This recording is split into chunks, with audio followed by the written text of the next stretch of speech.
If I pick up the phone or meet someone and I say, hey, I have a SaaS tool that, they're like, oh, no, we've got enough. Our stuff is everywhere. There's data and all these different tools. Yeah. So our take on that is to do the opposite. Rather than enhance the fragmentation, which is what happens every time you add another tool in, we want to be the glue between all your tools.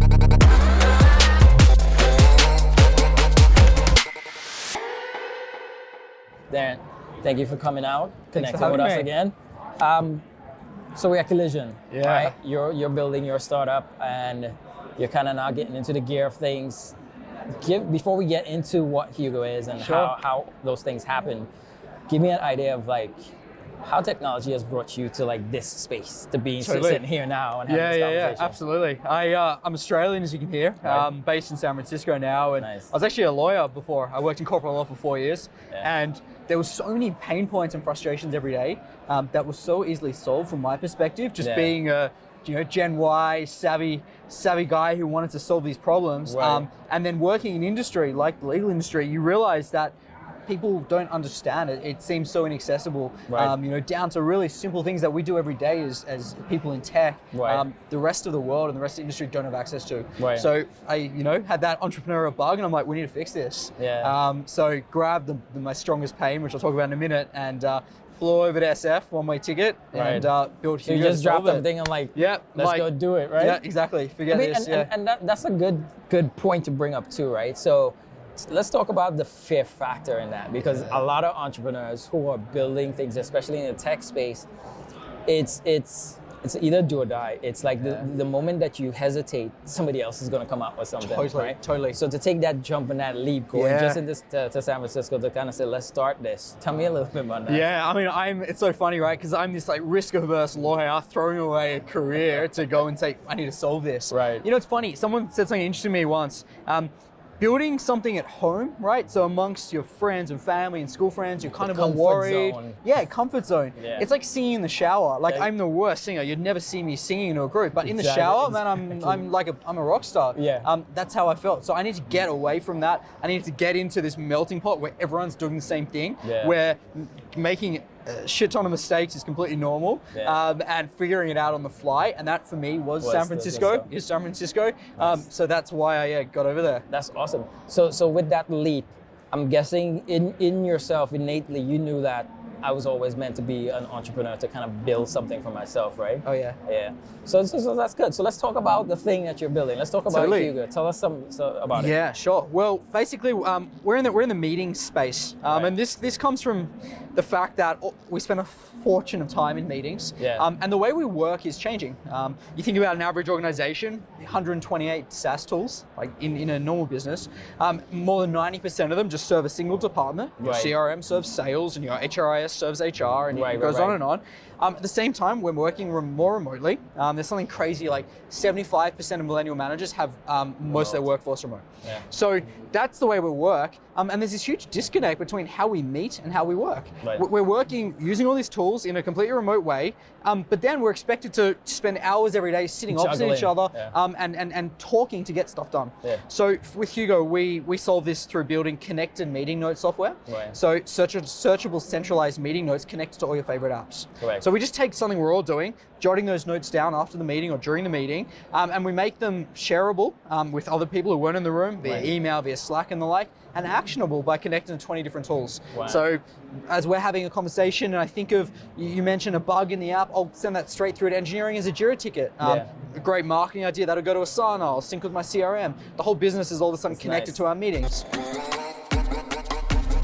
So then you start thinking in the space of productivity, right? Because now you start cutting time down, juggling different apps and going into different spaces. And I think that's a really unique space, because now that we have so much data flowing, there's just so much things that we have to kind of really worry about. Where do you see yourself playing a part of making it much easier for a team collaboration effort, and then from an individual standpoint? Yeah, awesome. So the interesting trend we're seeing is data fragmentation. If I pick up the phone or meet someone and I say, hey, I have a SaaS tool that, they're like, oh, no, we've got enough. Our stuff is everywhere. There's data and all these different tools. Yeah. So our take on that is to do the opposite. Rather than enhance the fragmentation, which is what happens every time you add another tool in. Right. We want to be the glue between all your tools. Say, yeah, cool, you've already got these 130 tools or whatever it is. We want to be the interface for your meeting notes, and instead of those notes ending up in each of those 130 tools, write them in Hugo, and we'll push them out to everywhere. All the different spaces. Yeah, so that's our take on how we solve that. Right. From a productivity gain and that, you know what's really interesting about the space we're in? It depends how you look at it. As an individual, if I'm a young customer success manager who I'm responsible for keeping customers engaged and using our product, I want to save time and I want people to listen to me. Yeah. I want to be able to send feedback to the product team. I want to be able to find things quickly. I want to look great to the customer and really serve them well. Right. If I'm the CEO of a big company, I'm really worried about data retention. I'm worried about all these insights and product knowledge that's 100%. Just evaporating. So I want the team to feel like we're a transparent org and know what's happening. Just because I'm in engineering doesn't mean I shouldn't hear from the customer. Yeah. And we're solving it both ways, so meeting in the middle. So let me ask a question, right? So meeting notes are also part of an internal customer service perspective, right? So being able to action on specific things that happen with client relations, but then also from between teams, being able to kind of do task lists and all these other different things to the pipeline. What about within the system? Have you seen any trends where AI starts to kind of play a part of that space as well? Totally. We've got a slightly contrarian view on the role of AI. Our website's hugo.team, the team TLD. Before that, we had hugo.ai. Okay. And we switched it over because from our perspective, AI is obviously an incredible direction for technology. Yeah. There's so many amazing solutions off the shelf now, right? I can go to AWS and Azure and Google Cloud, and in minutes, I can be doing really incredible things that you used to need a team of data scientists and the smartest people in the world to solve. Right. But they're just a bunch of tools, right? Just like cloud is, and many other integrations, APIs, and approaches that we're using. Yeah. So our take at Hugo is AI is very helpful for what we do. We have a lot of text, and there's obviously a lot of natural language processing opportunity down the track and things like that. But it's just one of the tools in our belt alongside everything else we're doing. Right. So we've sort of from our perspective, on the tail end of the hype cycle, and as opposed to calling ourselves an AI business, we're solving a real problem that you've got in your business. We do have AI, but we're not marketing ourselves that way.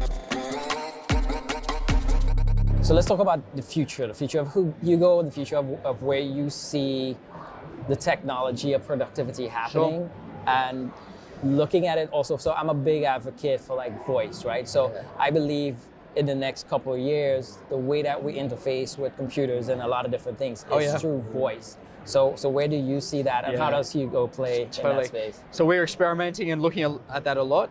I totally agree. Yeah. I get home, I turn on my lights, I turn on the TV, I reorder, trash bags, all through voice, right? Yeah. So that for us is an interesting opportunity. The challenge we have is solving that technically at the same time as solving for existing habits. So when we started looking a lot at that, and people are saying, well, I'm used to getting back to my desk and writing what we discussed, or putting in Slack on my mobile device. We have to capture that and then retrain our customers, our users, on how voice can be an ideal interface for a product like Hugo. So with that, what's next? How do you guys see yourself helping the community in general from a technology standpoint, but then from a business and entrepreneur standpoint as well? So on the community side, I think that's really interesting. We discovered something between us accidentally, right? And that's when people are using Hugo or any solutions like that. Let's talk about Slack, for example. It's got this amazing effect of creating a level playing field. If I'm an intern, I can comment on a CEO's post on Slack. If I'm a female engineer with some minority I associate with, on Jira, when I write a comment, feedback for fellow engineer or the product team, Jira doesn't care. I'm just a person commenting. And this idea of equity and a level playing field, powered by technology and collaborative software in particular, is really awesome. We just did a bunch of research with Atlassian, Blue Jeans, and Freshworks, and put out a white paper looking at that. And it's a really nice consequence, a really positive consequence of what we do. So that for us is a really interesting community sort of impact that we're having alongside these other big players in the space. And then eventually it's going to get to a point where teams are in a synergistic flow because they're all understanding the main center point and everything else is kind of working in that sync system, exactly, right? Exactly. Yeah. Well, it was amazing chat with you. Likewise. Thank you for coming across. Thanks for having me. I hope to see Hugo big in the space, doing a lot of different things. And awesome. As always, we're connected. So if you need anything that I can do, appreciate it. And same here. Thanks, Fabian. So good to meet you. Cheers.